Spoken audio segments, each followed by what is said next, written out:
I'm Jared. This whole week we've been talking about time, and today we talk about how do we determine what are the most important things in our life.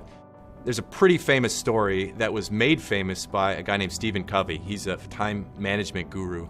But he tells the story of a professor who, in her college class, puts a jar, and she starts to put these big rocks in the jar. And she asks the class, is the jar full? And the class, of course, is like, well, yeah. But then she starts to put in smaller rocks, and then asks again, is the jar full? And they're kind of onto her, I think, at this point. So they say, yes.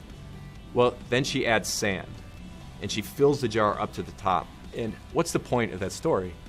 You would think that Stephen Covey, a time management guru, would say, if you really are careful, you can pack your life full, but that's not it. The point is, if you start with sand and you start with just small stones, you cannot fit the big things into the jar. You got to start with the big things to get them done. So what are your big things? What are your rocks that you would say are important? My guess is yours are pretty similar to mine. If you're watching a video like this, you have a desire to grow in your relationship with God. That's one of my rocks. Grow in my relationship with my spouse or other person in your life. Grow in my relationship with my kids, my friends. I want to be healthy. I want to be financially stable.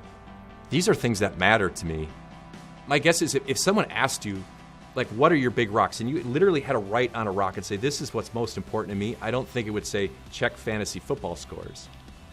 I don't think it would say, like, look up Lamar Odom and the Kardashians. I don't think it would say, burn the day on Facebook. Could you imagine yourself writing that out? That stuff's sand.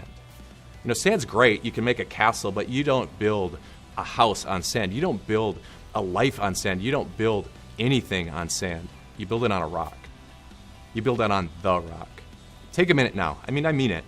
Write down what are the most important things in your life and decide, am I spending my life on rocks or am I spending it on sand?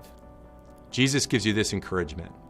He says, everyone who hears these words of mine and puts them into practice is like a wise man. He's talking about his word. Is like a wise man who built his house on a rock. Tomorrow we're going to wrap this all up, and I'd love to see you tomorrow. So hit subscribe below and comment, and I'll see you then. Hey, I'm Jared. This week we're going to be talking about time, and what would you say is your biggest time sink? If it's anywhere close to mine,